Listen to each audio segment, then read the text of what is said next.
Concentration एक जादू है। यदि एक इस गुण का मनुष्य के जीवन में पदार्पण हो गया तो उसे आनंद और सफलता के शिखर छूने से कोई नहीं रोक सकता।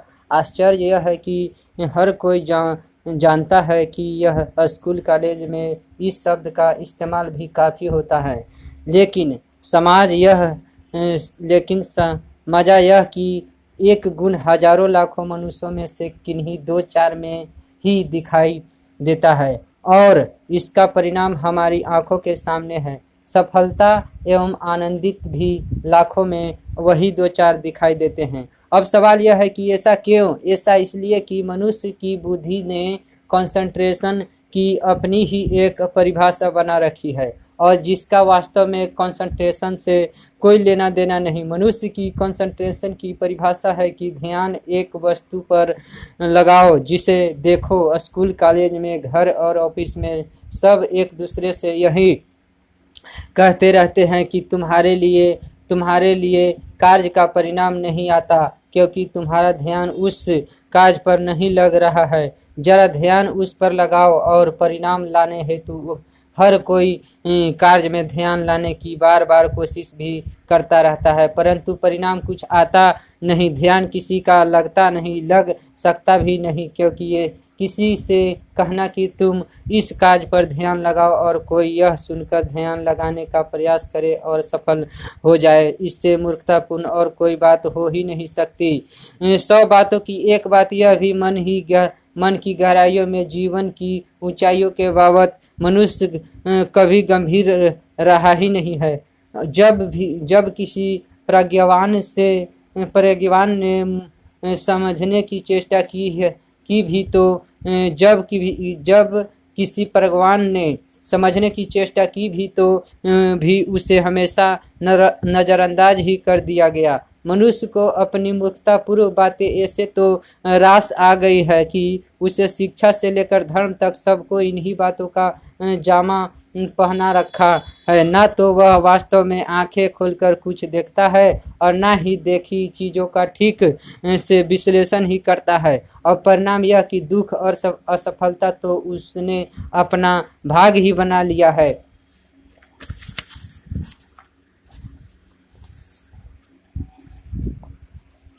अब छोड़ो, दुनिया तो इस बात को समझेगी तब समझेगी और अपनाएगी तब अपनाएगी, परंतु यदि आप अपने जीवन को वाकई परिणामकारी बनाना चाहते हैं तो यह तभी संभव है जब आपके द्वारा किए गए कार्य के अद्भुत परिणाम आए, और यह कंसंट्रेशन से कार्य किए बगैर संभव नहीं। तो अब सवाल यह है कि यह कंसंट्रेशन बढ़ता कैसे है। अब बस यह सवाल ही गलत हो गया। यह सवाल ही पुरानी नासमझ की परिभाषा का द्योतक है। यदि आप यह समझ गए तो आप कंसंट्रेशन का पूरा जादू ही समझ जाएंगे। दरअसल कंसंट्रेशन हर मनुष्य का स्वाभाविक गुण है। कंसंट्रेशन हर मनुष्य का स्वाभाविक गुण है। कंसंट्रेशन हर मनुष्य का स्वाभाविक गुण है। हर मनुष्य का स्वाभाविक गुण है और इसमें मौजूद ही है। उसे न तो पैदा किया जा सकता है और ना बढ़ाया जा सकता है और ना ही उसे कहीं लगाया जा सकता है। यह तो हो ही नहीं सकता कि आप कहे कि मैं कंसंट्रेट कर रहा हूँ और हे मेरे कंसंट्रेट, तू मुझे न लगा, तू उसमें लग जा नहीं। मनुष्य का कंसंट्रेशन इतना स्वाभाविक है कि वह पूरी तरह ऑटोमेशन पर कार्य करता है, पूरी तरह ऑटोमेशन पर काम करता है, पूरी तरह ऑटोमेशन पर काम करता है, पूरी तरह ऑटोमेशन पर काम करता है, पूरी तरह ऑटोमेशन पर कार्य करता है। वह ना तो आपके हुक्म का बाध्य है और ना ही उसको वस्तु विशेष से जोड़ा जा सकता है। वह तो बस है, वह तो बस है, वह तो बस है, वह तो बस है, वह तो बस है। उसे ना तो आपकी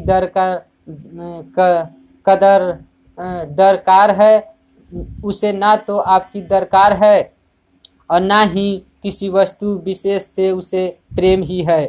निश्चय ही मैं जानता हूँ कि सदियों की कंडीशनिंग के कारण उपरोक्त बात समझना आपके लिए आसान नहीं, तो मैं आपको और सरल भाषा में विस्तार से समझाता हूँ।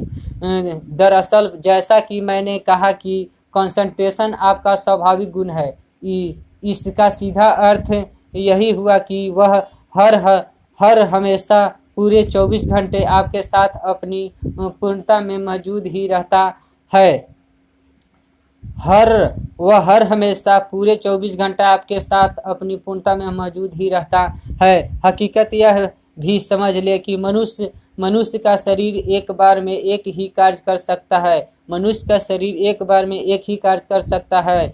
हकीकत यह भी समझ ले कि मनुष्य का शरीर एक बार में एक ही कार्य कर सकता है, परंतु आपकी दिक्कत यह है कि मेरे यानी आपके मन और आपकी बुद्धि के साथ ऐसा नहीं है। जबकि मन और बुद्धि के साथ ऐसा नहीं है। उनमें हजारों चीज़ें समा सकती है। मन और बुद्धि में एक बार में हजारों चीज़ें समा सकती है और समाई हुई है। और कंसंट्रेट की ही तरह वह भी हर हमेशा आपके अस्तित्व में मौजूद ही रहती है। और इस वास्तविकता का भयानक परिणाम यह होता है कि उसका कंसंट्रेशन अधिकांश समय हजारों वस्तुओं में विभाजित रहता है। फिर वह चाहे भी तो एक कार्य में उसका कंसंट्रेशन नहीं लगता है, क्योंकि कंसंट्रेशन उसके चाहने से नहीं अपने नियम से सक्रिय है। क्योंकि कंसंट्रेशन उसके चाहने से नहीं अपने नियम से सक्रिय है। और उसका नियम यही है कि आपके जितने विचार, जितनी चिंताएं, इच्छाएं, जितने अपने और पराये, उन सब में वह आपकी दृढ़ता के अनुसार विभाजित है। हाँ, यह बात अलग है कि जिसमें आपकी रुचि उसमें कंसंट्रेशन थोड़ा ज़्यादा लग जाता है, लेकिन वह भी इतना नहीं कि कुछ परिणामकारी सिद्ध हो। सो कुल मिलाकर शायद अब आप समझ गए होंगे कि मैं क्या कहना चाहता हूँ। यदि अब भी नहीं समझे तो मैं आपको एक अति साधारण उदाहरण देकर समझाता हूँ। मान लीजिए सुपर बाजार की एक लुभावनी एडवर्टाइजमेंट देखकर आप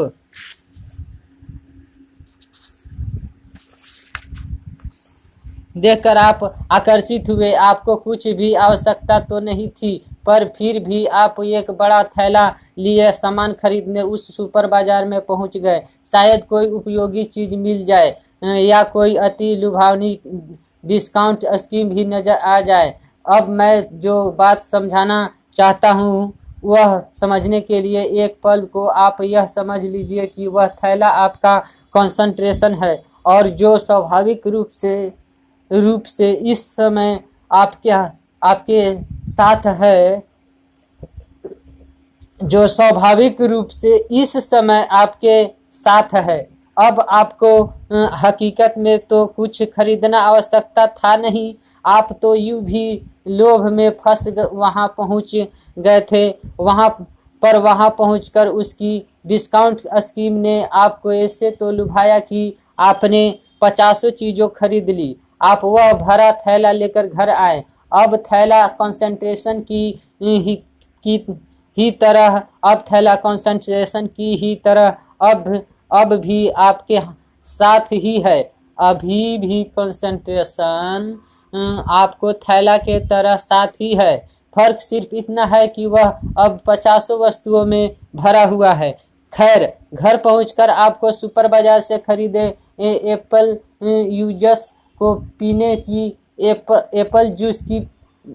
जूस को पीने की इच्छा हुई। आपने थैले से कंसंट्रेशन के साथ किए जाने वाले व्यवहार की तर्ज पर ही वहाँ कहा कि चल मैं थैला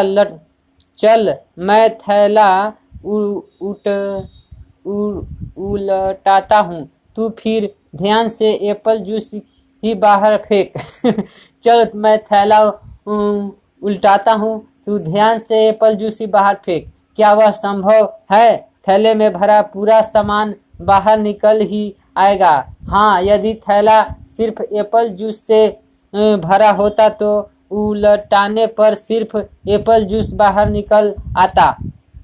उम्मीद है अब मैं क्या कहना चाहता हूँ यह आप समझ ही गए होंगे। आप अपने जीवन में कंसंट्रेशन के साथ भी उस थैले जैसा ही व्यवहार कर रहे हैं। जन्म से जन्म ले रहे हर बच्चे को कंसंट्रेशन की परम ऊंचाई प्राप्त होती ही है, परंतु जैसे जैसे बड़े होते चले जाते हैं वे हर लुभावनी वस्तु से आकर्षित होते चले जाते हैं। जो अच्छा जचता है उसे अपने कंसंट्रेशन रूपी थैले में डालते चले जाते हैं। उधर बुद्धिमान लोग आपकी इस आदत को वाकिफ होते ही हैं। वे चारों ओर एक ऐसे लुभावने बोर्ड लगाए घूमते ही रहते हैं। बस वे लोग कभी स्कूल के नाम पर, तो कभी करियर के नाम पर, तो कभी धर्म के नाम पर, तो कभी समाज एवं सभ्यता के नाम पर आपके चीज़ें चिपकाए चले जाते हैं। आपको चीज़ें चिपकाए चले जाते हैं। 25-30 वर्ष के होते होते तो क्या कुछ नहीं होता। आपके पास डिग्री होती है, आपका अपना धर्म होता है, समाज होता है, करियर की 1000 ख्वाहिश होती है, पति पत्नी और बच्चे होते हैं। यही क्यों न जाने कितने सिद्धांत, ज्ञान एवं मान्यता भी आप एकत्रित कर लिए होते हैं। वास्तव में देखा जाए तो आप कुछ छोड़ते ही नहीं हैं, लेकिन 35-40 वर्ष पार करते ही आप समझ जाते हैं कि जीवन असफल हो गया। बन तो कुछ नहीं पाए, ऊपर से दुखों एवं चिंताओं का अंबार लग गया। अब यह कम पड़ रहा था तो सर पे जवाबदारियां और 1000 लाद ली। ऐसा क्यों हुआ? क्योंकि आप जीवन में कोई परिणामकारी कार्य कर ही नहीं पाए। 1000 बेकार की वस्तुओं में विभाजित होने के कारण आपका कंसंट्रेशन कहीं लग ही नहीं पाया, पर अब असफलता एवं जवाबदारियों का बोझ ढोते हुए मौत का इंतजार कर रहे हैं। नहीं, यदि वास्तव में आप अपना जीवन परिणामकारी बनाना चाहते हैं तो अपना ध्यान चारों ओर के लुभावने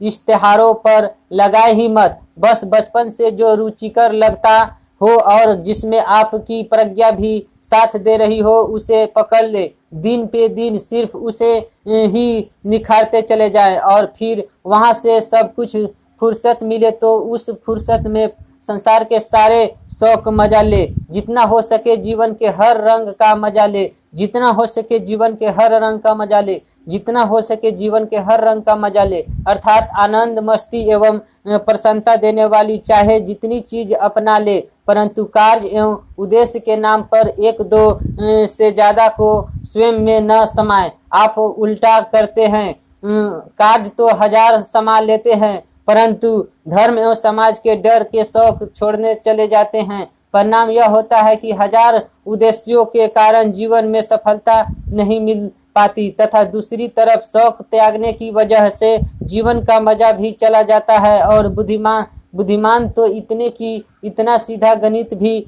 आपकी समझ में नहीं आता। और मैं यह दावे से कहता हूँ कि एक बार आप ऐसी बताई राह पर चल कर देखें, आप जीवन में सफलता के झंडे न गाड़े दे तो कहना। चलो इस बात को भी महान एडिसन के ही एक महान आविष्कार से समझाने की कोशिश करता हूँ। एडिसन ने बल्ब खोजा, यह तो आप सभी जानते ही हैं। एडिसन को स्कूल की शिक्षा 1-2 वर्ष के लिए ही नसीब हुई थी, यह मैं आपसे कह ही चुका हूँ, परंतु चूंकि उनकी प्रयोगों में रुचि थी तो स्कूल से बच जाने के कारण बचपन से ही उन्होंने स्वतंत्रता के अपने प्रयोग करने का भरपूर मौका मिला। बड़े होते होते उन्हें एक से एक कई आविष्कार भी किए। यह 19वीं सदी और 18वें दशक की बात है। एक दिन उन्होंने ऐसा फिलामेंट खोजने की ठानी जिससे बल्ब बनाया जा सके। अब एडिसन ने ठान ली तो बस ठान ली। उन्होंने कहा, लुभावने इश्तेहारे से ललचाकर अपने कंसंट्रेशन को विभाजित किया हुआ था।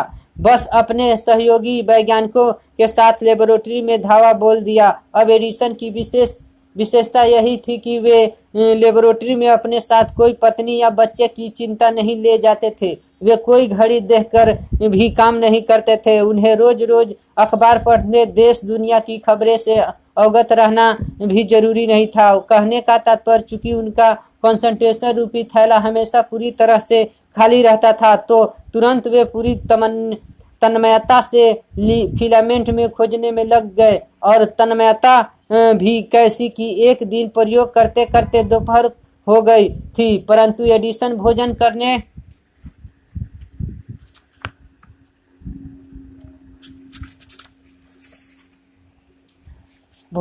नहीं गए थे। बेचारे सेवक को चिंता पकड़ी और वह अपने से ही भोजन लेकर एडिसन के कक्ष में गया, पर चूंकि एडिसन प्रयोग में डूबे हुए थे सो उन्होंने उसे भोजन वहीं रहकर जाने को कहा। थोड़ी देर बाद उनका कोई साथी वैज्ञानिक उनके कक्ष में आया। एडिसन को प्रयोग में डूबा देख वे वही सामने रखी कुर्सी पर बैठ गया और कुछ देर तो वह एडिसन की तन्मयता देखता रहा, पर फिर उसे नहीं रहा गया। दरअसल उसका भी भोजन करना बाकी था, बस उसने वह भोजन चट कर लिया। तभी एडिसन का वर्तमान प्रयोग खत्म हुआ। प्रयोग खत्म होते ही उन्होंने पलटकर देखा तो अपने साथी को टेबल पर बैठा पाया। वह तुरंत उसके साथ बात करने गए। बात करते करते अचानक उनकी नज़र भोजन की खाली प्लेट पर पड़ी, और आश्चर्य यह कि खाली प्लेट देखकर उन्होंने मित्र से कहा कि आज कुछ ज़्यादा ही खा लिया, देखो न पूरी प्लेट साफ कर दी। अरे बाप रे, आज कुछ ज़्यादा ही खा लिया, देखो न पूरी प्लेट साफ कर दी। बोलो, यह व्यक्ति अपने साथ प्रयोगशाला में सिवाय प्रयोग के और क्या ले गया था? और जब ऐसा कंसंट्रेशन हो तो सफलता को तो कदम चूमनी ही है।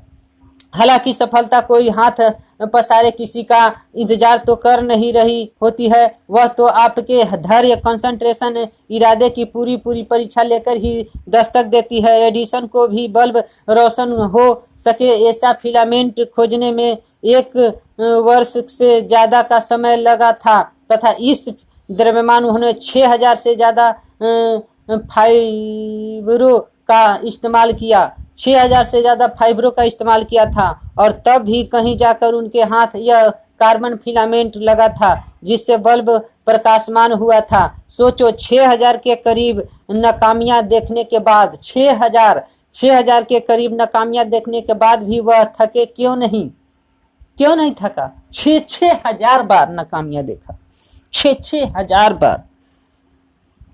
अरे एक बार 2 बार नहीं भाई, 6000। कितना हजार? 6000।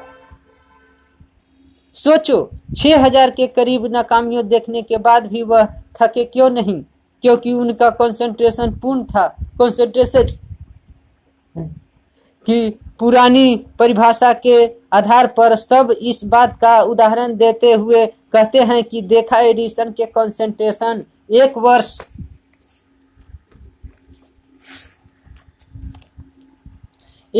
तक 6000 असफलता के बाद भी उनका कंसंट्रेशन भंग नहीं हुआ। इसे कहते हैं कंसंट्रेशन। ऐसा कंसंट्रेशन लगाओ तो बात बनेगी। नहीं, आप किसी के कहने में आकर ऐसा कंसंट्रेशन लगाने की कोशिश मत करना, वह लगेगा भी नहीं। आप अच्छे से समझ लेना कि एडिसन ने कंसंट्रेशन लगाया नहीं था, बल्कि उन्होंने प्रयोगशाला में कदम ही सारे व्यर्थ के विषय त्यागने के बाद रखा था, और जब वह प्रयोगशाला में अपने साथ कुछ ले ही नहीं गए थे तो उनके पास प्रयोग करने के अलावा काम ही क्या रह गया था। एक या 10 वर्ष लगे होते तो भी उनका कंसंट्रेशन कहाँ चुकना था। कहने का तात्पर्य यह कि कंसंट्रेशन किसी एक वस्तु पर लगाने के प्रयास करने या निर्णय लेने से नहीं लगेगा, बल्कि उस हेतु आपको बाकी चीज़ें छोड़नी पड़ेगी। बस आपका कंसंट्रेशन बची हुई चीज पर स्वतः ही लग जाएगा, और यही एकमात्र सिद्धांत है कंसंट्रेशन का। यही एकमात्र सिद्धांत है। सब कुछ छोड़ना पड़ेगा, एक चीज को पकड़ना पड़ेगा, यही कंसंट्रेशन का सीक्रेट है। चलो, यह तो समझ लिया। यह भी समझ लिया कि लुभावने इश्तेहारों से स्वयं को बचाकर अपना कंसंट्रेशन बढ़ाना है, पर यह तो भविष्य की बात हुई। अभी तो वह सवाल यह है कि पहले से ही हजारों वस्तुओं को महत्व देकर जो स्वयं को विभाजित कर चुके हैं उससे कैसे छुटकारा पाए, क्या करें ताकि हमारे भीतर भी एडिशन जैसे कंसंट्रेशन जागे। बस यही सब सवाल चल रहे हैं ना आपके भीतर। यदि वाकई आपके भीतर यही सब सवाल चल रहे हैं तो आप मेरी कही बात समझ गए, और जो समझ गए उन लोगों की सुविधा हेतु मैं इसका उपाय भी बताता हूँ। हालांकि इसके लिए आपके पहले ऊर्जा का सिद्धांत यानी प्रिंसिपल ऑफ एनर्जी समझना होगा। ऊर्जा के बाबत तो आप जानते ही होंगे कि जो स्रोत जितना सूक्ष्म एवं कॉन्सेंट्रेट होगा वह इतना ही शक्तिशाली होगा। और ये जैसा कि आप सभी को पता है ही कि सबसे सूक्ष्म भी परमाणु है और सबसे शक्तिशाली भी परमाणु ही है। और ठीक वैसे ही आपके मन के भीतर यह कंसंट्रेशन भी आपके मन का सूक्ष्मतम स्वरूप है। यह कंसंट्रेशन शब्द ही इसी से बना है कि यह आपके मन की कंसंट्रेशन ऊर्जा है। कंसंट्रेट यह आपके मन के कंसंट्रेट ऊर्जा है। हिंदी में भी इसे एकाग्रता इसीलिए कहते हैं कि यह शक्ति एकाग्र हुई पड़ी है। और मन की इस एकाग्रता ने कई चमत्कार भी दिखाए हैं। एक बार रूस में तो एक लड़की ने मन की एकाग्रता से घड़ी की सुई तक घुमाकर दिखा दी थी, और लगातार की एकाग्रता से उसने एक बार घड़ी की घूमती सुई अटका भी दी थी। इतिहास में ऐसे एक नहीं हजार उदाहरण है। इस बाबत विज्ञान ने भी काफी बेज खोजबीन की है, कुछ उसने पकड़ा भी है। और उसमें प्रमुख यह कि मनुष्य के चारों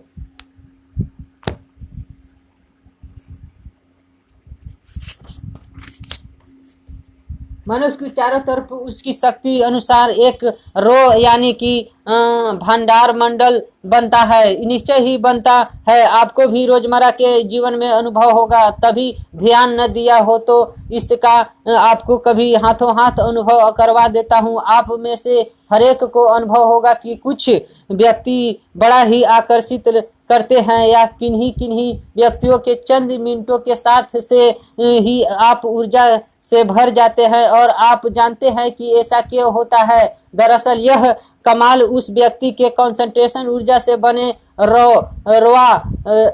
ऑरा का है। जिस व्यक्ति का जितना मजबूत ऑरा उतना ही वह आकर्षण का केंद्र। जैसे प्रायः मनुष्य की खूबसूरती आप उसके स्किन के लेकर एवं नाक नक्शे से नापते हैं, और जो जितना सुंदर उतना ही आकर्षक नजर आता है। वैसे ही मनुष्य के मन की खूबसूरती यानी उसके भीतर की ऊर्जा का पैमाना उसका ऑरा होता है। जिसका कितना बड़ा ऑरा उतना ही वह सबके आकर्षण का केंद्र।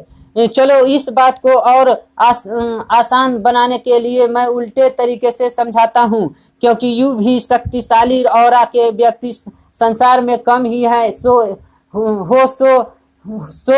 हो सकता है आपको ऐसे किसी व्यक्ति का अनुभव न हो जिसका ऑरा पावरफुल है। हो सकता है आपके जीवन में ऐसा कोई आया ही न हो जिसके साथ को आप तरसते हो, जिसके पास बैठने की आप शक्ति या उम्मीदों से भर जाते हो, या जिसे देखते ही आपके सारे गमछू हो जाते हो। खैर तो कोई भी बात नहीं, आपको शक्तिमान ऑरा वाले तो तगड़ा अनुभव होगा ही। शायद आपके आसपास ही दसियों लोग होंगे जो इसके लक्षण यही कि आप उनसे दूर दूर भागते हो, जिन्हें देखते ही आपको कुछ हो जाता हो। उसके साथ समय गुजारने पर आपके मन में हजार उचाटे पैदा हो जाते हो। यदि ऐसा होता है तो समझ लेना कि बस वही उनके शक्तिहीन ऑरा होने का सबूत है। और चूंकि पूरा संसार ऐसे शक्तिहीन ऑरा के लोगों से भी भरा पड़ा है, इसलिए मनुष्यों में आपस में इतना कलेश है। जिससे देखे वह एक दूसरे से काटने दौड़ रहा है, जिसे देखो वही अपने आसपास वाले से परेशान है।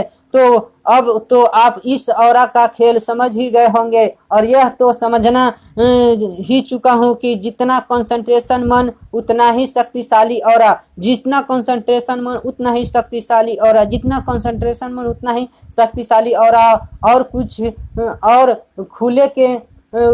खुल के समझाऊं तो जैसे एक खूबसूरत लड़की से विवाह करने हेतु लड़के की कतार लगी रहती है, वैसे ही शक्तिशाली ऑरा वाले का साथ पाने हेतु सबका मन ललचाता ही रहता है। और जैसे लड़की खूबसूरत न होने पर सब उससे विवाह करने से कतराते हैं, ठीक वैसे ही कमजोर औरा वाले के साथ कोई दिल से रहना नहीं चाहता। चलो कोई आपके साथ से खुश हो ना हो उससे आपको क्या, कोई आपका साथ चाहे न चाहे उससे आपका क्या बनता बिगड़ता है, क्योंकि आप तो बुद्धिमान हैं। इसीलिए कहेंगे कि चलो हमारा औरा कमजोर है तो उससे हमारा क्या बिगड़ रहा है। तो मैं कहूँगा कि कर दी न बुद्धिमान वाली बात, तो अभी समझा देते हैं। आपका ऑरा कमजोर होने का अर्थ यह है कि आपकी ऊर्जा कंसंट्रेशन ही नहीं है, और चूंकि आपकी ऊर्जा कंसंट्रेट नहीं है इसीलिए आप जीवन में कभी भी मस्त या सफलता का स्वाद नहीं चख पाएंगे। आपसे कभी मस्ती और सफलता का तो स्वाद अभी कभी चखिए नहीं पाओगे। आपसे कभी कोई परिणामकारी कार्य नहीं होने वाले, और विश्व में जो भी सफल हैं, फिर चाहे वे जिस किसी भी क्षेत्र में सफलता हासिल किए बैठे हो, उन सबके ऑरा थोड़े कम या ज़्यादा पावरफुल रहते ही हैं। अच्छा, तो ऐसा है तब तो हमें अपना ऑरा पावरफुल करना ही है, हमें अपनी ऊर्जा को कंसंट्रेट करना है। देखो स्वार्थी दिखाए कैसे समझ गया, कोई बात नहीं, देर से आए दुरुस्त आए, क्योंकि जीवन सफल बनाने का यही एकमात्र उपाय है। आप अपनी ऊर्जा कंसंट्रेट कर दें। अपनी ऊर्जा को एकाग्र करने को छोड़ आप हजार अन्य उपाय कर ले भी तो आप कभी भी सफल एवं आनंदित नहीं हो सकते। कोई भी मनुष्य सफल अपनी डिग्री या अपने धर्म या कारण नहीं है, वह सफलता सिर्फ अपनी एकाग्र की हुई ऊर्जा के कारण है। वह सिर्फ अपनी एकाग्रता के कारण है, वह अपने डिग्री और धर्म के कारण नहीं है, अपने काम के कारण भी नहीं। सिर्फ एकाग्र रहेगा तभी काम होगा, सिर्फ अपनी एकाग्रता की हुई ऊर्जा के कारण है। इस बात को ऐसे समझे कि क्या कार कभी हवा में उड़ सकती है? नहीं। अपनी वर्तमान शक्ति से तो नहीं उड़ सकती, तो क्या वह कभी नहीं उड़ सकती? बिल्कुल उड़ सकती है, यदि उसे हेतु उसे आवश्यक ऊर्जा प्रदान कर दी जाए। अन्यथा वह कार चाहे हिंदू देश में बनी हो चाहे क्रिश्चियन देश में बनी हो, फर्क नहीं पड़ता है, वह हवा में कभी नहीं उड़ सकती है। यदि कार को उड़ना है तो उसकी अतिरिक्त ऊर्जा देने की अलावा और कोई उपाय नहीं है। हवाई जहाज अवश्य उड़ सकते हैं क्योंकि उन्हें अतिरिक्त ऊर्जा प्रदान की गई है होती है, परंतु वे पृथ्वी के गुरुत्वाकर्षण की सीमा तोड़ चांद मंगल पर नहीं जा सकते। यदि उन्हें पृथ्वी का गुरुत्वाकर्षण तोड़ चांद मंगल पर जाना है तो उन्हें भी और अतिरिक्त ऊर्जा प्रदान करनी ही होगी। ठीक वैसे ही आपको अपना जीवन बैलगाड़ी से कार तक लाना हो तो अपने ऊर्जा से भरना ही होगा, और यदि आपका हवा में ही उड़ना हो तब तो आपको और ऊर्जा एकत्रित करना ही होगा। और यदि आपको जीवन में सफलता की परिभाषा ही बदल देनी हो तब तो फिर आपको संसार का गुरुत्वाकर्षण पूरी तरह तोड़ देना होगा, और इस हेतु इतनी ऊर्जा चाहिए यह समझने की आपको कोई आवश्यकता नहीं। अब चलो यह तो समझ लिया कि बगैर ऊर्जा का बढ़ाए मनुष्य का उद्धार नहीं, पर अब सवाल यह कि ऊर्जा पाई कहाँ से जाए? मनुष्य के मन तो ऊर्जा से भरने का कोई पेट्रोल पंप उपलब्ध नहीं है, तो यह भी समझ लेना। मनुष्य जीवन में ऊर्जा दो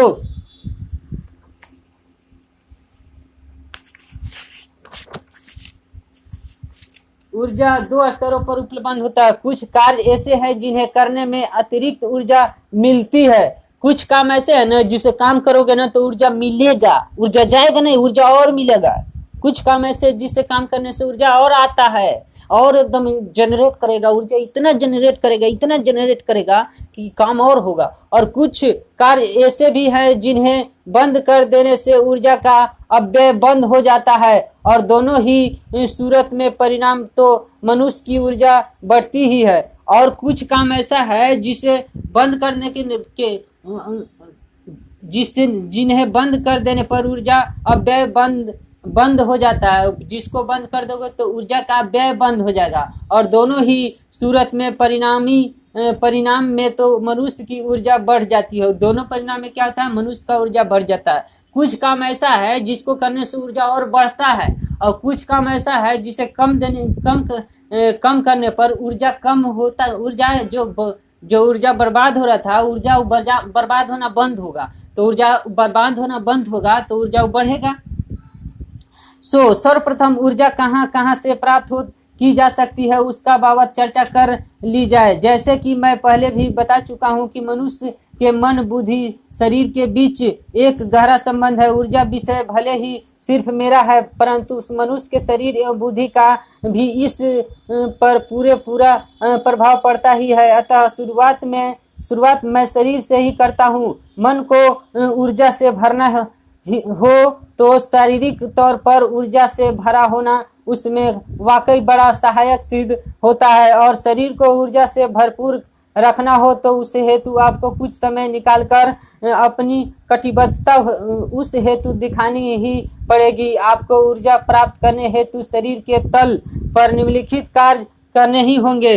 व्यायाम, हर मनुष्य के चाहिए कि दिन में 1 घंटा वह नियमित व्यायाम करे। व्यायाम मनुष्य के जीवन में ऊर्जा का बहुत बड़ा नेचुरल सोर्स है। व्यायाम आपके शरीर में एसिड एल्कलाइन का बिगड़ा संतुलन ठीक कर आपके पित्त, वायु और कफ को ठीक मात्रा में रखने में मदद करता है। इससे आप शारीरिक तौर पर ऊर्जावान महसूस करते हैं। नींद पूरी होना अपने आप में ऊर्जा का एक अद्भुत स्रोत है। और नींद पूरी भी इस हिसाब से करनी होती है कि सूर्योदय के साथ ही आप उठ जाए। लेट उठकर नींद पूरी कर भी ली तो भी ऊर्जा के स्तर पर कोई विशेष फायदा नहीं होता है।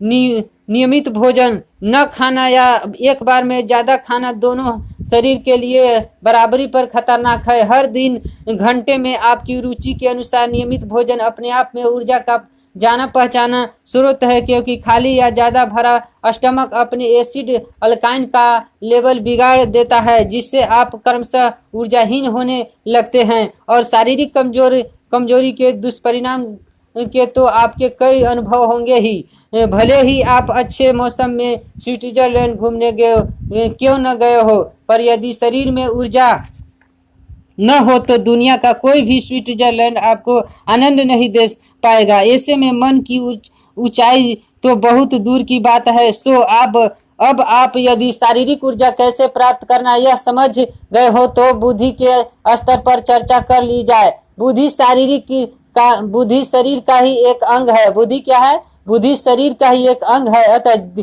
जिन चीज़ों से शरीर ऊर्जा से भरता है, बुद्धि भी उसी से ऊर्जा महसूस करती है। जो खुराक शरीर को मजबूत करता है, करीब करीब वही खुराक बुद्धि को भी मजबूती प्रदान करती है। अब मेरी बात करूँ तो मेरी तो बात ही निराली है। मेरी ऊर्जा का एक ही गणित है। मेरे मुताबिक बात हुई तो ऊर्जा आई और मेरे विपरीत तो ऊर्जा गई, तथा यह बात अलग से या विस्तार से समझाने की कोई ज़रूरत नहीं। आपको इस बात को हजारों अनुभव होंगे ही। अभी तो गौर किया हो तो अब ध्यान देना होगा यह कि एक ही दिन के अनुभव से आप जान पाएंगे कि दिन में कितने समय के लिए अपने आप में ऊर्जा का अनुभव किया होगा। निश्चय ही उतने समय बात आपके मन मुताबिक हुई होगी, वरना आपने शक्तिहीनता का भी अनुभव किया होगा। यदि ऊर्जा खोने की बात की जाए तो उसके इंतजाम तो मनुष्य ने लोभ के चारों ओर फैला लोभ ने चारों ओर फैलाए ही हुए है। मनुष्य की सबसे बड़ी दुर्गति ही इस कारण हुई है कि अपने लोभ के कारण मनुष्य ही मनुष्य का दुश्मन हुआ पड़ा है। अपने लोभ के कारण मनुष्य ही मनुष्य का दुश्मन हुआ पड़ा है। उसमें अपनी स्वार्थ पूर्ति के लिए चारों ओर मनुष्य से उसकी ऊर्जा छीनने के चुंबकीय गुरुत्वाकर्षण छोड़ रखे हैं। इस बात को थोड़ा विज्ञान की भाषा में समझे। दरअसल मनुष्य की कंसंट्रेशन ऊर्जा का स्रोत उसके मन की अंतिम गहराइयों के नाभि के पास स्थित है और मनुष्य चल उसकी बुद्धि से रहा है। और ऐसे वस्तु से ऊपर की ओर उठने हेतु ऊर्जा आवश्यक है। वैसे ही मनुष्य को बुद्धि के स्तर से नीचे मन की गहराई में स्थित कंसंट्रेशन के पॉइंट तक ले जाने हेतु भी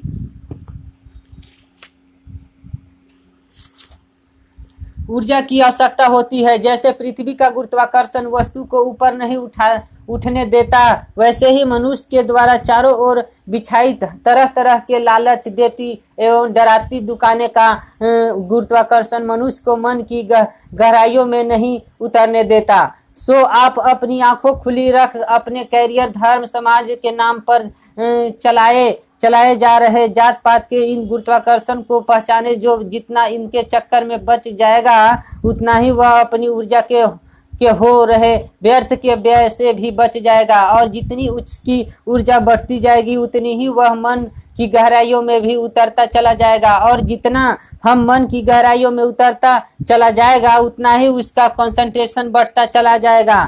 बस कंसंट्रेशन बढ़ाने का यही एक उपाय है। और फिर इस बढ़े कंसंट्रेशन की एक और खूबी यह है, यदि आपका मन किसी कार्य में एकाग्र हो तो वह कार्य करते वक्त आपकी ऊर्जा सर्कुलर मूव घूमती है, और जब ऊर्जा सर्कुलर घूमती है तो ऊर्जा का क्षय नहीं होता। यहाँ यह भी समझ ले कि पूरी प्रकृति की ऊर्जा भी सर्कुलर ही घूमती है, और तभी तो देखो कितने बड़े बड़े कार्य प्रकृति में चल रहे हैं, पर उसकी ऊर्जा है कि कभी चुकती ही नहीं। इसी प्रकार जो कोई भी व्यक्ति को जो कोई भी कार्य पूर्ण कंसंट्रेशन से करता है तो उसमें उसकी ऊर्जा कभी नहीं चुकती। और मेरी इस बात का सबूत चाहते हो तो अब सब पैदा हुए सारे ऊर्जावान लोगों को गौर से देख लो, उनकी जीवनी पढ़े देखे, उन्होंने कैसे स्वयं को मनुष्य के फैलाए गुरुत्वाकर्षण के माया जाल से बचाया। आप चकित रह जाएंगे कि उनमें से अधिकांश लोगों के जीवन पर तो स्कूल कॉलेज या धर्म की छाया तक ही नहीं पड़ा। उनमें से अधिकांश ने तो स्वयं को 50 फिजूल की जवाबदारियों से भी मुक्त रखा हुआ है, अर्थात उन्होंने अपनी ऊर्जा बेकार की बातें सीखने, जानने, पढ़ने या करने में खर्च ही नहीं की है। तो वे तो बस अपने मन को सूक्ष्म से सूक्ष्म बनाते चले गए हैं, और फिर एक दिन उसी कंसंट्रेशन एनर्जी से उन्होंने बड़े कार्य कर दिखाए हैं। यहाँ एक और बात अच्छे से समझ लेना कि मनुष्य की सबसे बड़ी ऊर्जा का खर्च बुद्धि चलाने से होता है। मनुष्य की सबसे ज्यादा ऊर्जा का खर्च बुद्धि चलाने से होता है, और साधारणतः मनुष्य हर छोटी मोटी या बिन जरूरी चीजों में अपनी बुद्धि चलाता ही रहता है, बात बिना बात बस सोचता ही रहता है, और इस अंतिम परिणाम यह होता है कि एन वक्त पर जब बुद्धि लगाने की वाकई आवश्यकता होती है तो बेचारा रोता है कि बुद्धि चल ही नहीं रही। चलेगी कैसे, सारी तो फिजूल की बातें जानने और समझने में खर्च कर दी। इसलिए जीवन में अक्सर देखना कि ज्यादा सोचने वाले भले ही आपको बुद्धिमान जान पड़े, पर वास्तव में वह मन के तल पर मूर्ख ही होते हैं। ज्यादा विषय की जानकारी रखने वाले भले ही आपको प्रतिभावान नजर आए, पर वास्तव में वह ऊर्जाहीन ही होते हैं, क्योंकि उसने अपनी सारी ऊर्जा सोचने एवं जानकारियों एकत्रित करने में बर्बाद कर दी होती है, और इन वक्त पर कार्य पर आने हेतु जो ऊर्जा आवश्यक होती है वह उसमें बचती ही नहीं। आपने भी देखा होगा कि अक्सर लोग रोते रहते हैं कि सब कुछ होने के बाद भी जीवन में बात नहीं बन रही, हमारा भाग्य ही खराब है। भाग वगैरह कुछ खराब नहीं है, कर्म ही गलत है। आपने अपनी पूरी जीवन ऊर्जा व्यर्थ गवा दी। अतः मेहरबानी कर जिस किसी क्षेत्र के शिखर पर आप जाना चाहते हो, बस उसके अलावा अन्य विषय के गंभीरता से लेना ही मत। यदि आपकी रुचि वाकई डॉक्टर, इंजीनियर और वैज्ञानिक बनने की है तब तो ठीक है, वरना पढ़ाई को गंभीरता से लेना ही मत। अन्यथा जीवन में इसके खतरनाक परिणाम भुगतने हेतु तैयार रहे। समझे मोडाज को संगीत के अलावा अन्य किसी विषय का ज्ञान नहीं क्या उससे किसी बनाई धुन की मधुरता बदल जाएगी? नहीं, परंतु यदि संगीत उनके मन की गहराई से नहीं बहता तो मोडाज कभी न होते, और वह मोजार्ट है ही इसलिए कि संगीत में उनकी कंसंट्रेशन ऊर्जा लगी हुई थी। चलो, शायद आपने मन की इस कंसंट्रेशन ऊर्जा का महत्व तथा उस तक पहुंचने में मार्ग का बाधाओं को तो समझ ही लिया होगा। सो आगे अब मैं आपके मन की गहराई के इस पॉइंट की सबसे अद्भुत विशेषता बताऊं। यह ऊर्जा का इतना शक्तिशाली केंद्र है कि यदि मैं कहूं कि जीवन को बढ़ाने वाले सारे गुणों का वे ही एकमात्र स्रोत है तो भी गलत नहीं होगा, क्योंकि कंसंट्रेशन वह जादू है जिसमें आत्मविश्वास से लेकर उत्साह तक के सारे गुण समाये हुए हैं होते हैं। और यही कारण है कि कंसंट्रेशन को अब गुणों का राजा कहा जाता है। गुणों का यही कारण है कि कंसंट्रेशन को सभी गुणों का राजा कहा जाता है। यानी एक कंसंट्रेशन पा लिया तो जीवन को बढ़ाने वाले सारे गुण आप स्वतः ही पा लेंगे। चलो इसी बात को आपको एडिसन के ही पूर्व में दिए गए उदाहरण से समझाता हूँ। मैंने आपको एडिसन के बल्ब जलाने हेतु फिलामेंट खोज वाले प्रयोग के बाबत विस्तार से बताया कि अब जरा सोचो कि यह वर्ष तक एक ही प्रयोग में डूबे रहने की क्या कहोगे। अब जरा सोचे कि एक वर्ष तक एक ही प्रयोग में डूबे रहने को क्या कहोगे। निश्चय ही उसे आप एडिसन के कंसंट्रेशन की परम ऊंचाई कहेंगे। वह है भी, लेकिन यहाँ मैं कहना यह चाह रहा हूँ कि कंसंट्रेशन की उस ऊंचाई पर सारे गुण स्वतः ही प्रकट हो जाते हैं। जैसे मानो यदि एडिसन ने यह सोचा कि कोई ऐसा फिलामेंट खोजा जा सकता है जिसमें बल्ब जल उठे, तो क्या उसे आप एडिसन की दूरदृष्टि का कमाल नहीं कहेंगे। यदि 6000 फिलामेंट के उपयोग के बाद भी बल्ब नहीं बनने पर उन्होंने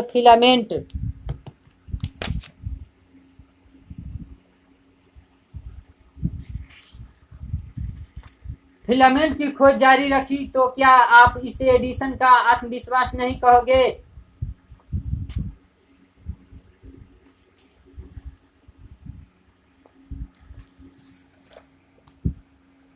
आत्मविश्वास नहीं कहोगे। क्या यह उनकी अपनी सोच के प्रति यकीन नहीं हुआ कि एक न एक फिलामेंट तो ऐसा होगा ही जिससे बल्ब जल उठेगा। 6000 असफलताओं के बाद भी वह न हारे। 6000 असफलताओं के बाद भी वह ना हारे, न थके, न प्रयोग ही छोड़ा। क्या आप इसे एडिसन के उत्साह की पराकाष्ठा नहीं कहोगे। कुल मिलाकर कहने का तात्पर्य है कि कंसंट्रेशन वह जादू है जिसको उपलब्ध होते ही जीवन को आगे बढ़ाने वाले सारे गुण स्वतः ही प्रकट हो जाते हैं। सो अब आप इतना तो समझ ही गए होंगे कि कंसंट्रेशन एक ऐसा जादू है जिसकी छड़ी घुमाए बगैर जीवन में सफलता का कोई स्वाद नहीं चखा जा सकता। चलो, जब बात कंसंट्रेशन की चल रही है तो आपको एक बड़ी ही खूबसूरत उदाहरण पेश करता हूँ। वर्षों पहले तुर्की की एक फकीर हुआ। मनुष्य के जीवन में संबंधित बातों पर उसकी पकड़ बड़ी अद्भुत थी। जल्दी ही उसकी चर्चा चारों ओर फैल गई। दूर दराज से लोग उसके ज्ञान लेने आने लगे। हालांकि उस फकीर के ज्ञान देने के तरीके बड़े अजीबोगरीब थे। कईयों की समझ में आते, कईयों को नहीं आते, पर चाहे जो हो उसकी ख्याति चारों ओर फैलती ही जा रही थी। उड़ते उड़ते उसके ज्ञान की चर्चा राजा तक ही पहुंचा। राजा ने सोचा, जब इतने महान फकीर है तो उसे पूरा राज्य लाभ, तो मैं यह शौक क्यों न छोड़ूं। बस एक दिन अपने लश्कर लेकर साथ वही भी उस फकीर के द्वारा पर जा पहुंचा। फकीर सामने ही अपने बगीचे में गड्ढा खोद रहा था। राजा ने तत्क्षण सिपाहियों को अपने आने की सूचना उस तक पहुंचाने को कहा। राजा ने सोचा कि मेरे स्वयं के आने की खबर पाते ही फकीर तो मारे खुशी के झूम उठेगा, लेकिन ऐसा कुछ नहीं हुआ। सिपाही तो खबर देकर आ भी गए, पर फकीर अपना गड्ढा खोदता रहा। राजा एक क्षण तो चौंक गया। अपने ही सेवक सिपाहियों के सामने उसे अपमान सा ही महसूस होने लगा, पर उसे सब्र बनाए रखा। उधर फकीर भी फकीर था। उसका अब भी पूरा तल्लीनता से गड्ढा खोदना जारी ही रहा था। इधर बीते समय के साथ अब राजा को क्रोध भी पकड़ने लगा था। प्रश्न सुनते ही फकीर ने कहा, एक क्षण को सीधे राजा की आंखों में झांका, फिर एक कदम हंसते हुए बोला, यहाँ जहाँ तक कार्य के मामूलीपन का सवाल है तो कार्य कोई भी बड़ा या छोटा नहीं होता। और जहाँ तक ज्ञान का सवाल है तो वह तो तुम ग्रहण करना चाहो या नहीं, पर अपनी ओर से तो मैं तुम्हें दे ही चुका हूँ।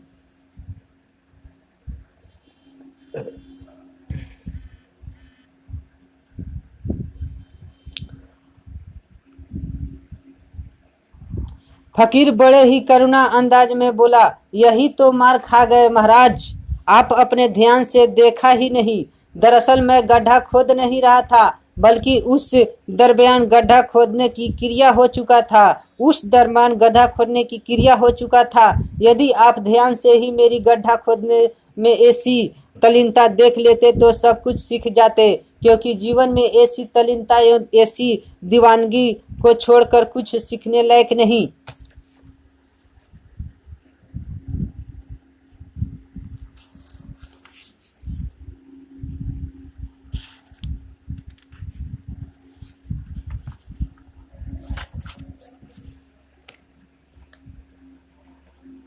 मन की गहराई में छिपे कंसंट्रेशन के केंद्र में डुबकी लगाए बगैर जीवन में आपका कोई उधार नहीं। दूसरे सारे उपाय या हजार आश्रय खोज ले, कुछ हाथ नहीं लगने वाला। दूसरे हजार उपाय आश्रय तो सभी खोज रहे हैं, फिर तो आपका भी वही होगा जो सभी का हो रहा है। आप कभी अपने को न्यूटन, बीथोवन या शेक्सपियर की श्रेणी में नहीं रख पाएंगे। वह तो छोड़ो, बगैर कंसंट्रेशन के जीवन की साधारण सफलता भी आपसे रूठी हुई फिरेगी। ऊर्जा संग्रहित करना होगा। अब वाकई कंसंट्रेशन की ऊंचाई छूना चाहते हो तो उस हेतु तो सिर्फ आपको ऊर्जा संग्रहित करना ही होगा, बल्कि व्यर्थ की हजार चीजों में खर्च हो रही ऊर्जा को रोकना भी होगा। आपके ध्यान को आपके हर हाल में विभाजित होने से बचना होगा, उसे एकाग्र कर एक दिशा में लगाना होगा। और यदि आप पहले ही ऊर्जा के विभाजन में जी रहे हैं तो उल्टा चलना होगा। फिर तो आपके जानकारी, जिम्मेदारी एवं सोचों का ये तो संग्रह एकत्रित किया हुआ है, रोज एक एक कर भूलना होगा। वादा करता हूँ कि जैसे जैसे आप जीवन में से एक एक कर वस्तु काटते चले जाएंगे, वैसे वैसे आप ध्यान बढ़ता चला जाएगा। यही बात तो महान विचारक विवेकानंद ने कही थी। जब वे जगत प्रसिद्ध हो चुके थे तब एक पत्रकार ने उनसे पूछा था कि आप तो परम ज्ञानी जान पड़ते हैं, आपको और क्या सीखना रह गया है। जानते हैं तब विवेकानंद ने क्या कहा था, जीवन में सीखने की इतनी कोई विशेष आवश्यकता वैसे ही नहीं, लेकिन दुर्भाग्य से इस बात का एहसास मुझे अब जाकर हुआ। आज तो सिर्फ पुरानी सीखी चीजें परेशान कर रही है, बस वे ही सब कुछ भुलाने की कोशिश में लगा हुआ हूँ। अन्यथा तो आप ठीक ही कह रहे हैं, सीखना तो कुछ भी बाकी नहीं रह गया है। अब आप भी थोड़ा अपने जीवन को ध्यान से देखें। आपने अवश्य समझ कर जीवन में क्या क्या चीजें जानी, सीखी या संग्रहित कर रखी है। जरा एक बार सब पर गौर करना, आप पाएंगे कि आज वे ही सब आपकी मुसीबतें की जड़ बन गई है। जीवन ऊर्जा चूसे चले जा रहे हैं। सीखा अपने ज्ञान को हो या धर्म, संग्रहित अपने वस्तु की हो या रिश्ते गौर से देखोगे तो पाएंगे कि वे ही सब मिलकर आपकी पूरी जीवन ऊर्जा चूसे चले जा रहे हैं। अब कंसंट्रेशन जगाने की क्या बात करे, ठीक से जीने तक की ऊर्जा आप में नहीं बची है। सफलता के शिखर छूने की क्या बात करूं, आपका तो जीना तक दुश्वार हुआ पड़ा है। फिर भी यदि आप आज और अभी से विवेकानंद की कही बात पर भीड़ जाएं तो रोज रोज एक एक चीजें छोड़ते चले जाएंगे तो आज भी आप ऊर्जा से भर सकते हैं। देर सवेर हो गई है, पर इतनी भी नहीं कि हथियार ही डाल दिया जाए। कहने का तात्पर्य मनुष्य जीवन का पूरा खेल ऊर्जा का है, जिसमें जितनी ऊर्जा उतनी ही उसका कार्य में कंसंट्रेशन, और जितना उसका कार्य में कंसंट्रेशन उतने ही परिणामकारी कार्य उससे होते हैं। और यदि आप गलती से फिजूल की बातें सीखने, जानने या करने के कारण ऊर्जा की पूरी तरह विभाजित किए जी रहे हैं तो भी मेरी बात समझना, नए सिरे से शुरू कर ही रह सकते हैं। बस आज से ही जीवन में जो भी अनावश्यक जान पड़े उसे छोड़ते जाए और वो कोई भी नया अनावश्यक संग्रह न करे। देखना, जल्द ही आप फिर से ऊर्जा से भरना शुरू हो जाएंगे और एक बार जब कुछ ऊर्जा से भर जाएंगे तो फिर शांति से, एकाग्रता से बैठकर देखें कि क्या करने में आपको मजा आता है, बस उसे ही पकड़ ले, उसे ही जीवन निर्वाह का सहारा बनाए। एक यहाँ तक कि आपको जिस कार्य में रस नहीं और फिर भी ऊंची पगार के चक्कर में वह नौकरी कर रहे हैं तो उसे छोड़ने का इरादा बनाए और जिसमें रस है उस क्षेत्र की नौकरी खोजे, भले कम पगार ही सही, थोड़ा कष्ट उठा ले, क्योंकि पसंद का कार्य करने से आपका ध्यान लगेगा तो कार्य ढंग से कर पाएंगे और कार्य ढंग से करेंगे तो नए बॉस की निगाह आप पर अवश्य पड़ेगी। कुछ कष्ट के बाद भी सही, पर यहाँ आपकी पदोन्नति तेजी से होगी, क्योंकि लगातार कार्य में ध्यान लगने से आपकी ऊर्जा सर्कुलर बहना शुरू हो जाएगी। इससे आप और ऊर्जा से भरते चले जाएंगे और एक दिन आप इस नए जॉब में बहुत आगे बढ़ जाएंगे। यहाँ यह बात भी ध्यान रख लेना कि आप में किस क्षेत्र की प्रतिभा छिपी पड़ी है। यह जानने का एकमात्र तरीका यही है कि किस कार्य में आपका ध्यान लगता है और कौन से कार्य करने में आपका आनंद आता है। और यह बात अच्छे से जहन में बैठा लेना कि जिस कार्य में आपका ध्यान लगता हो और जिसे करने में आपको आनंद भी आता हो, बस उससे छोड़ अन्य किसी भी क्षेत्र में आप कोई परिणामकारी छाप नहीं छोड़ सकते। लो, आनंद से याद आ गया, ऊर्जा का यह भी एक प्रमुख स्रोत है। जैसे कि मैंने कहा ही है कि जब भी आप अपनी पसंद का कार्य कर रहे होते हैं तो आपकी ऊर्जा व्यर्थ में खर्च नहीं होती, उल्टा वह संग्रहित होती चली जाती है। लेकिन लगातार के 24 घंटे तो वही कार्य आप नहीं कर सकते, उसकी भी एक सीमा होती है। फिर उस कार्य में भी ऊर्जा चुकने लग ही जाती है और ऊर्जा चुकने ही फिर आप स्वयं को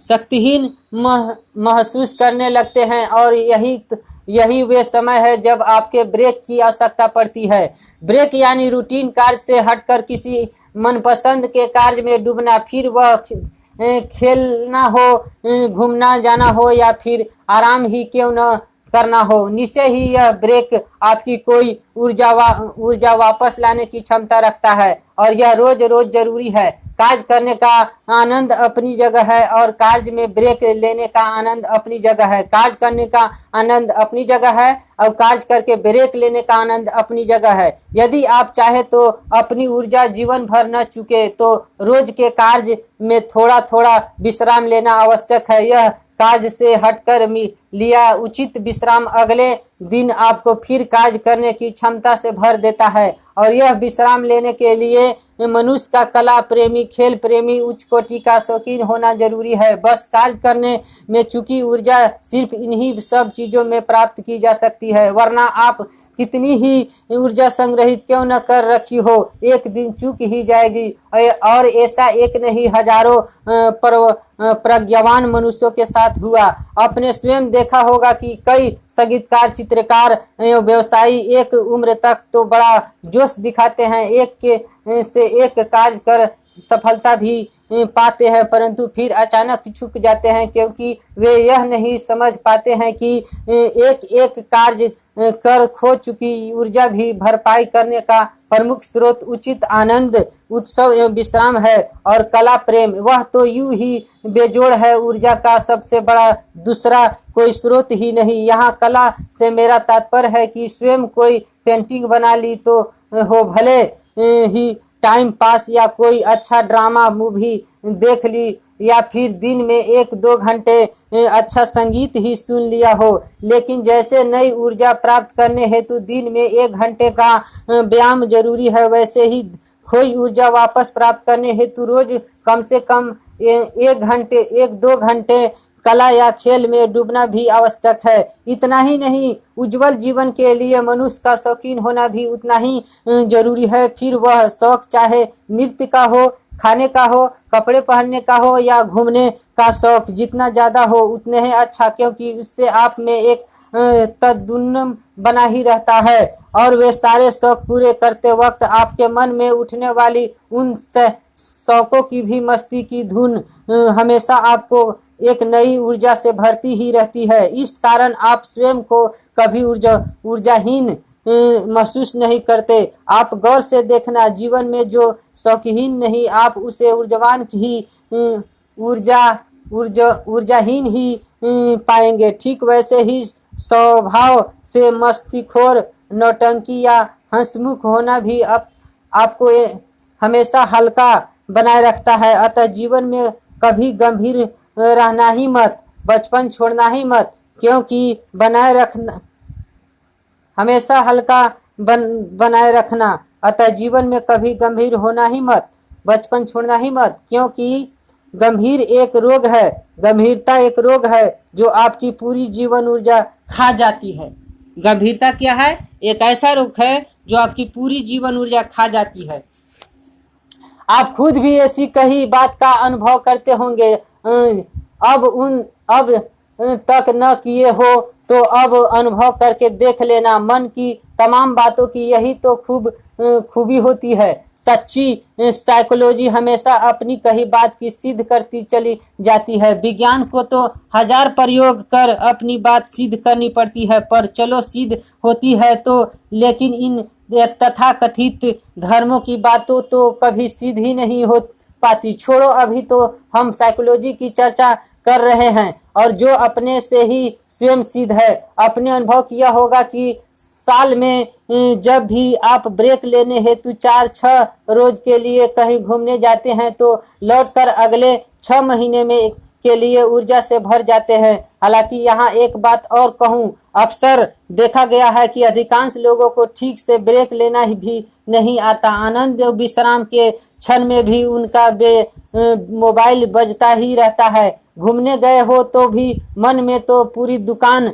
साथ ले गए होते हैं, ना ही फिर कोई ऊर्जा नहीं मिलेगी। आनंद एवं विश्राम का अर्थ ही है यह कि जीवन में जो रोज घंटे 2 घंटे तथा वर्ष में 4-6 दिनों में ऐसे 2-3 विश्राम भोगते ही रहे। और यदि आप अच्छे से विश्राम करते ही यह कला सीख जाएंगे, यदि आप अच्छे से विश्राम करने की यह कला सीख जाएंगे तो मैं वादा करता हूँ कि आपकी ऊर्जा जीवन भर नहीं चुकेगी। हाँ, यह एक बात पुनः स्पष्ट कर दूं कि यदि आप अन्य समय भी सिर्फ अपनी पसंद के क्षेत्र में ही कार्यशील होंगे तो खैर, कुल मिलाकर अब आप अच्छे से कंसंट्रेट का जादू, ऊर्जा का गणित तथा दोनों के प्रयास करने और बढ़ाने के रास्ते के बाबत सब कुछ समझ गए होंगे। सो उम्मीद करता हूँ कि कंसंट्रेशन और ऊर्जा का यह राज जानने के बाद आप अपना जीवन सफल बनाने में कोई कसर नहीं रख छोड़ेंगे। ओके।